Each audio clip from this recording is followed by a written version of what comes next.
Olá, pessoal! Vamos continuar lendo o livro Onde Estão as Moedas, de Juan Garriga? A partir da página 25, então. Breve ensaio sobre o conto das moedas. Espero que essa breve história, como acontece com a maioria dos contos, tenha instigado você. Suas várias linhas de significado podem ter tocado alguma fibra do seu ser e ter lhe causado tristeza ou alegria, raiva ou, ao contrário, paz interior. Cada pessoa terá suas próprias reflexões ou sentimentos e tirará suas próprias conclusões. Visto que o conto mais evoca que explica, proponho-lhe que continue lendo para entender melhor, para descobrir coisas que talvez tenham escapado ou confirmar que suas emoções tiveram pleno sentido. Ainda que este breve ensaio não seja fundamental para o desfrutar e aprendiz o que diz onde estão as moedas, e aprender o que diz onde estão as moedas, o conto por si só funciona. Me atrevo a dizer que nesse tipo de anexo explicativo, o leitor encontrará clareza e desenvolvimento das mensagens, dos principais ensinamentos da moral. Enfim, ainda que se trate de uma moral desprovida de moral, vale o paradoxo. Pois não se trata de adestrar ninguém de acordo com um ou outro comportamento, mas sim oferecer caminhos de reflexão e entendimento que promovam maior felicidade em nossas relações. Estruturei este breve ensaio à minha imagem e semelhança, ou seja, ele não conta com uma estrutura clássica de tese, antíteses e sínteses, senão com uma mais caprichosa e menos sistemática, mais intuitiva e pessoal, por assim dizer. Minha abordagem é simples, é como se eu estivesse agora mesmo em uma sala diante de você e de outras pessoas, e depois da minha explicação sobre o conto, todos começassem a me perguntar sobre o significado. Então, o que eu diria seria mais ou menos o que segue. O que representam as moedas que os protagonistas recebem das mãos de seus pais? As moedas representam o abundante caudal de experiências que tivemos com eles, tanto as agradáveis quanto as alegres ou tristes, as afortunadas e as mal-sucedidas, todas sem exceção.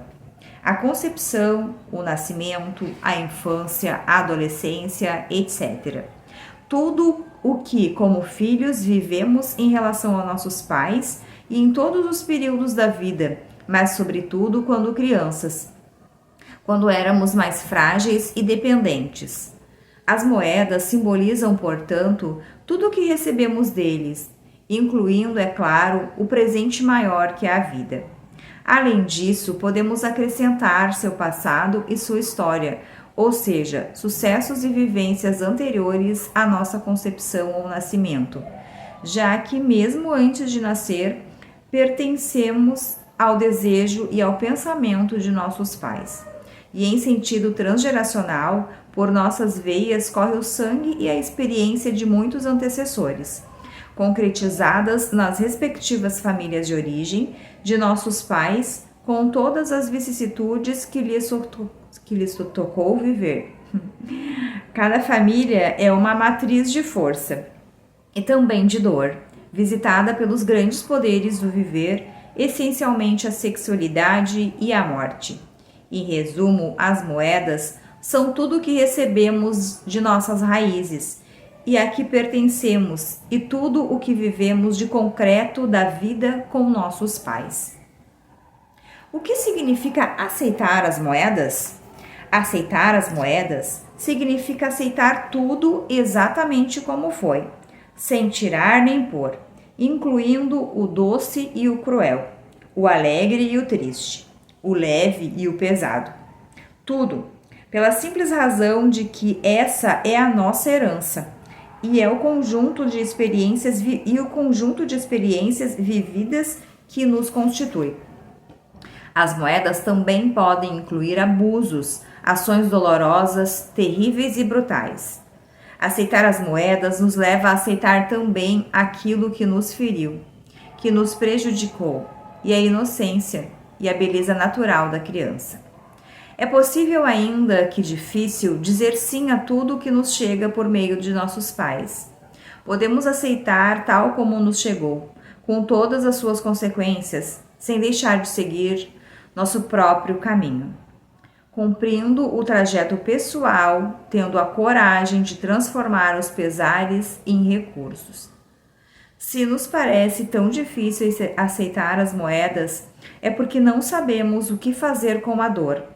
Não sabemos como manipular nossos sentimentos feridos, nem nossas turbulências emocionais. Assim, fechamos os olhos e o coração e inventamos para nós mesmos um mundo suportável que nos permite seguir adiante. Muitas tradições, e concretamente as Tábuas de Moisés, impõem um mandamento de honrar os pais, conscientes do seu poder libertador e de bem-estar que traz às pessoas. Mas chega-se a esse lugar depois de um árduo processo interior. Na realidade, não se pode fabricar como um mandamento, nem erigir-se como uma imposição fictícia. As tradições assinalam com o dedo sábio a rota adequada para alcançar esse lugar. E se tem sentido para nós, devemos percorrê-la. Se assim decidirmos, todo o processo tem início. Por isso, muitas abordagens psicoterapêuticas, enquanto buscam solução para o problema dos indivíduos, traçam um objetivo integrador, algumas vezes explícitos e outros implícitos. Restaurar o amor em relação a nossos pais, recuperar o movimento amoroso natural e espontâneo que a criança sentia por seus progenitores. As pessoas que avançam nesse processo costumam se sentir mais íntegras, coerentes e amorosas. Aprimoram suas relações pessoais e afetivas, alcançam maturidade, serenidade e, sobretudo, autoestima. Alinham-se de modo mais sólido com o misterioso fluir da vida. Mas se não gostamos de algo em nossos pais, por que devemos aceitá-lo? Trata-se de um clássico na psicoterapia, o caso de pacientes que juram, quando crianças, que não se parecer com seus pais, para em seguida descobrir na fase média da vida que agem e são como eles. A resposta a essa pergunta é muito simples. O que reprovamos nos aprisiona, e só o que amamos nos liberta. Por isso, é importante tomar consciência do que reprovamos para investigar a fundo em nosso interior e dar espaço a todos os componentes emocionais que sobrevenham até que o processo para a paz se complete. É certo que muitos problemas se originam de feridas, de amor, de traumas e do terror que foi vivido.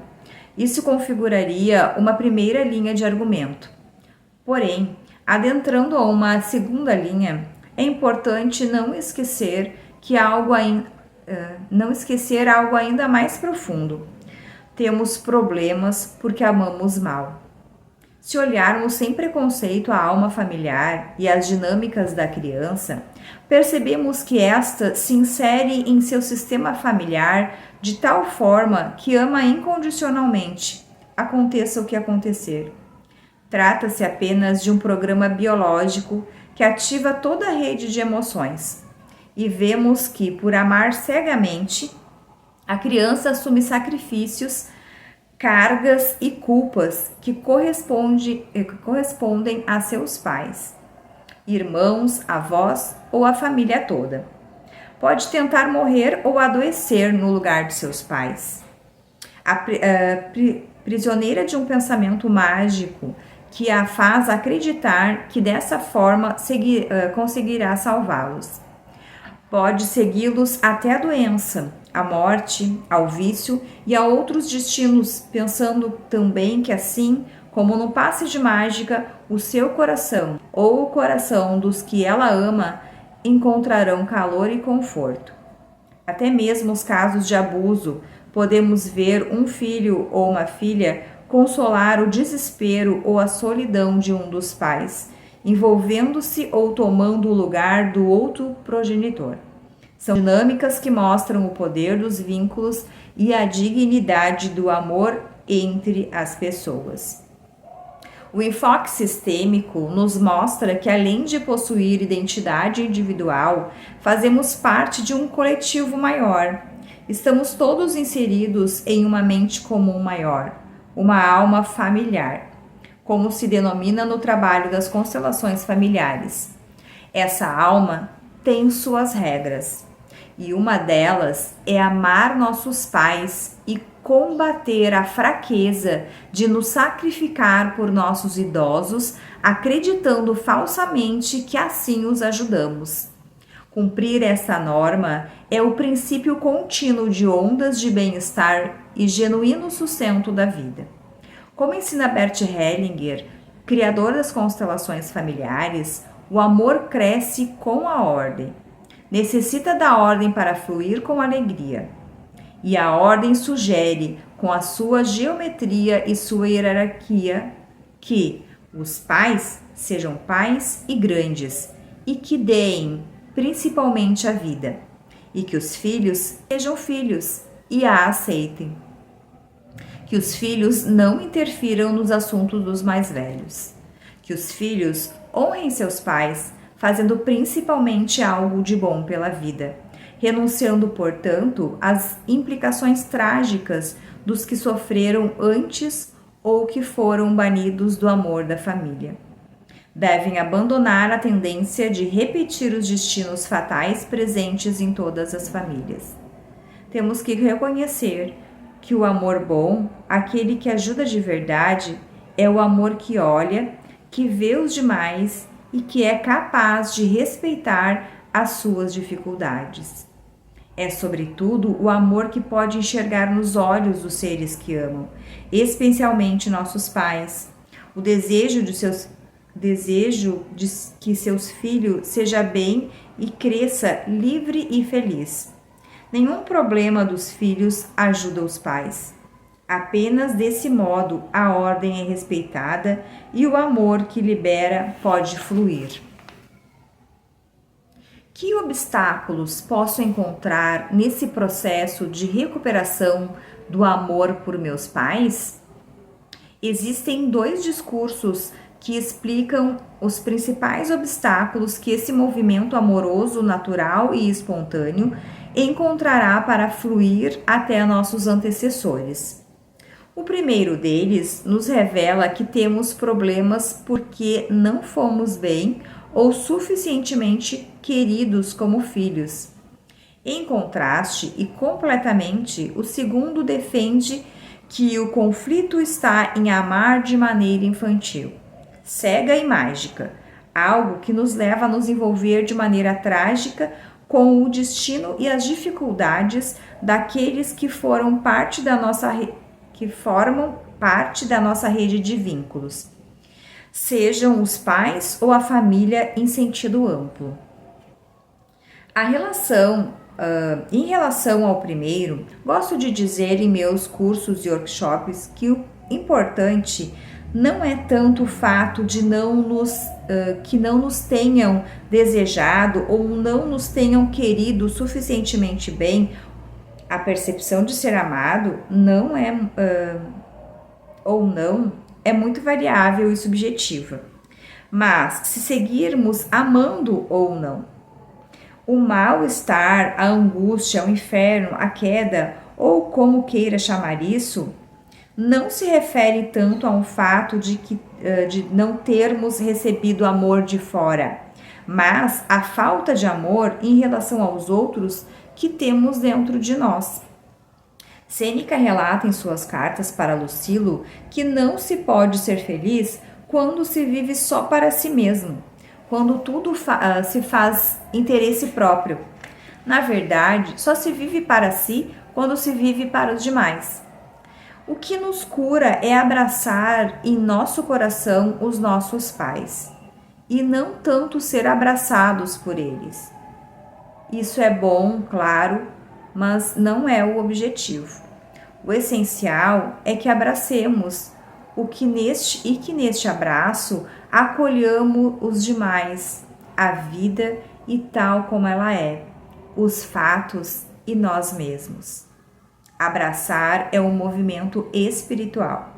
É dizer sim para a existência, para o que ela traz e requer a cada momento, porque os pais são os representantes da existência.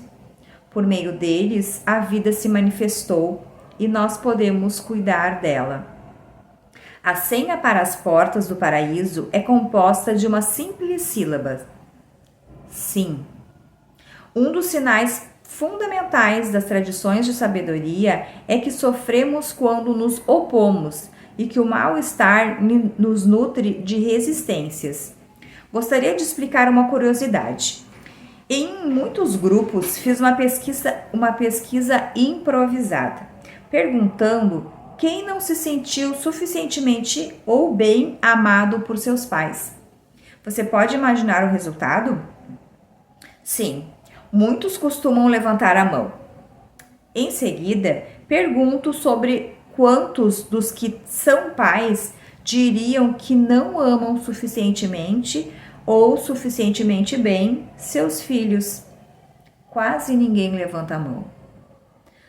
Não são necessários grandes conhecimentos de cálculos para deduzir que os números não batem. Do meu ponto de vista, há apenas uma explicação para isso, e ela é de ordem cultural. Tem-se privilegiado o questionamento dos pais, dando-se asas talvez a um movimento necessário para transitar de uma cultura excessivamente patriarcal para outra de caráter filial. Entretanto, todos os extremos precisam ser corrigidos, e a atual ditadura moderna de caráter filial debilita tanto os filhos como os pais. Confunde ambos. Além disso, ao se acentuar a encenação acusatória contra os pais, perpetua-se a tendência vitimista e irresponsável dos filhos. Enquanto os pais sofrem desnecessariamente um amargo acúmulo de culpas, os pais, por sua vez, também entram em um código cultural denominante, autoperseguidor, de que deveriam ser melhores, mais perfeitos. Há outra razão poderosa que pode nos levar a dar início à tarefa de restaurar o amor por nossos pais. Só conseguimos amar a nós mesmos quando amamos e honramos nossos pais. No mais profundo de cada um de nós, por mais grave que sejam as feridas, nós, filhos, seguimos sendo leais a nossos pais e, inevitavelmente, os tomamos como um modelo e interiorizamos. De algum modo, nos conectamos a uma força que nos faz ser como eles. Por isso, quando somos capazes de amá-los, honrá-los, dignificá-los e respeitá-los, podemos fazer o mesmo a nós mesmos e sermos livres. Como podemos saber o que aceitamos e o que recusamos? É possível reconhecer o que não aceitamos de nossos pais por algumas poucas, 6, 8 ou no máximo 12 recordações por meio de imagens dolorosas da nossa infância, que vez ou outra assaltam nossos pensamentos, tensionando-nos e fazendo com que sintamos novamente indefesos e raivosos, penalizados, abandonados ou o que quer que seja, gerando mal-estar para o corpo. Muitas pessoas conservam imagens vivas de acontecimentos difíceis e, em contrapartida, esquecem centenas de momentos que foram estimadas, cuidadas, alimentadas, amados, abraçados, etc. E sem cuidados não há vida, não é possível sobreviver. Em geral, acredito que está em baixa a crença popular de que os pais causam, por sua negatividade, mal aos filhos. ainda que de fato nada os exima quando têm comportamento destrutivos. Se dermos uma olhada no cotidiano dos pais, vemos a quantidade de dedicação e cuidados que a criação de um filho requer. Além disso, o mais comum é que os pais desejem que os filhos sejam felizes. A questão é como aceitar as moedas difíceis, porque incluem o sofrimento. Boris Cyrulnik, criador do conceito de resiliência, tão em voga ultimamente, nos mostra o poder de algumas pessoas de se recuperar de graves feridas e traumas emocionais. Ainda que sejamos mamíferos sensíveis que sofrem diante da falta do amor e de respeito, e pelos fatos e reveses terríveis da vida, mortes, perdas, tragédias, etc. Também estamos amparados pela força da vida e por um amor eterno presente em cada um de nós, seja qual for o rumo e a forma que escolhemos para viver. Entretanto, é comum construirmos nossa vida em função de recordações, algumas traumáticas, que resultam em meras transformações daquilo que vivemos antes. Recordações que ficam longe da realidade ou que parte a distorcem e que nos distanciam do nosso presente, o nosso único apoio. É que o único lugar possível onde podemos viver é o presente, e essas imagens e sensações aconteceram no passado, portanto, pertencem a outro tempo e momento, de modo que a ferida não é grande coisa, exceto se nos empenharmos em recordá-la. Isso é, ao mesmo tempo, verdadeiro e falso. Ainda que conseguíssemos com a mente esquecer algumas imagens, no corpo ficam registradas todas as nossas vivências, e isso funciona como uma espécie de receptáculo e de regulador emocional que procura sobreviver, minimizar os danos a preço de tensioná-los, congelar-se, inibir-se, camuflar alguns sentimentos, ocultar outros, modificar padrões respiratórios, etc. Somos seres que se nutrem de experiências e que funcionam em diferentes níveis. De um lado está o pensamento verbal e racional, e de outro, a imaginação, as emoções, as sensações físicas, a postura, os padrões corporais, etc. O corpo registra e recorda, e em cada pessoa convivem corpos do que foi ontem, antes de ontem e do que foi aos 15 e aos 2 anos. E nosso corpo está presente a memória de tudo o que vivemos. O que perdemos ou conseguimos ao aceitar ou recusar as moedas? Entre as vivências que temos com nossos pais se encontram as doces, que nos fazem sorrir e nos sentir bem, e as amargas, que nos doem e nos contraem. As primeiras parecem nos impulsionar para a vida, e as outras parecem nos entorpecer. A tentação para muitos consiste em querer aceitar apenas o positivo e expulsar o negativo. E isso tem uma lógica esmagadora. Queremos nos afastar daquilo que nos causou ou ainda causa dor. Assim, alguns recusam os pais e o que vem deles. No entanto, temos que compreender que a lógica emocional dos afetos funciona de maneira pouco lógica. É mais paradoxal e independente de nossa vontade, pelo motivo pelo qual, frequentemente, como já citei, o repúdio nos prende com mais força ao que recusamos e àqueles que recusamos. Para o bem ou para o mal, não governamos os afetos com a nossa mera vontade. A linguagem do coração se escreve em outro ritmo, sutil, decisivo e apaixonado, dificilmente ordenado. Desse modo, muitos que não aceitam as suas moedas e permanecem na queixa ou no ressentimento se comportam, quando mais velhos, como seus pais, ou reproduzem comportamentos daninhos iguais aos recebidos. O que de fato ajuda é realizar o processo de aceitar também o que foi difícil e com isso talvez nos tornarmos mais fortes ou mais sábios. Ou seja, também o que parece negativo está a serviço da vida e podemos aproveitá-lo a nosso favor. O sentimento também é capaz de nos fazer mais humanos.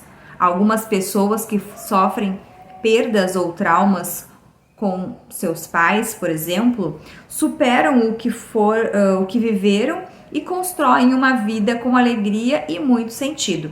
Em contrapartida, há pessoas que, amparando-se em pequenas frustrações com os pais, acham-se no direito de ter uma vida escassa ou penitencial e culpam os pais, justificando os erros e fracassos. Devemos saber que nada nos impede de nos desenvolvermos bem e que do passado conservamos apenas cinzas em forma de imagens guardadas na mente. Podemos transformá-las e ficar em paz com o que passou, a menos com o que recordamos disso. E assim nos abrirmos ao presente, o lugar e o tempo verdadeiro e o verdadeiro fogo do viver. Em geral, as pessoas que realizam o processo interior de aceitar suas moedas e ficam em paz com seus pais e com a sua história se sentem melhor consigo mesmas, estabelecem relações adultas e espontâneas mais facilmente e retribuem a vida com o que possuem. O que acontece quando recusamos nossos pais e aquilo que nos deram, ou sejam, suas moedas? As pessoas que recusam suas moedas se sentem mais vazias e esperam que outros, de alguma forma, preencham. Às vezes o cônjuge, os filhos ou o trabalho, ou ainda a riqueza, a justiça, a religião ou o que quer que seja. E resistem a dar o que têm para a vida. Muitas são as cenouras que perseguimos de maneira vã ao longo da vida, quando a solução é descer do burro, ou literalmente deixar de ser burros, e mudar nosso ponto de vista, deixando assim de sofrer e fazer sofrer inutilmente.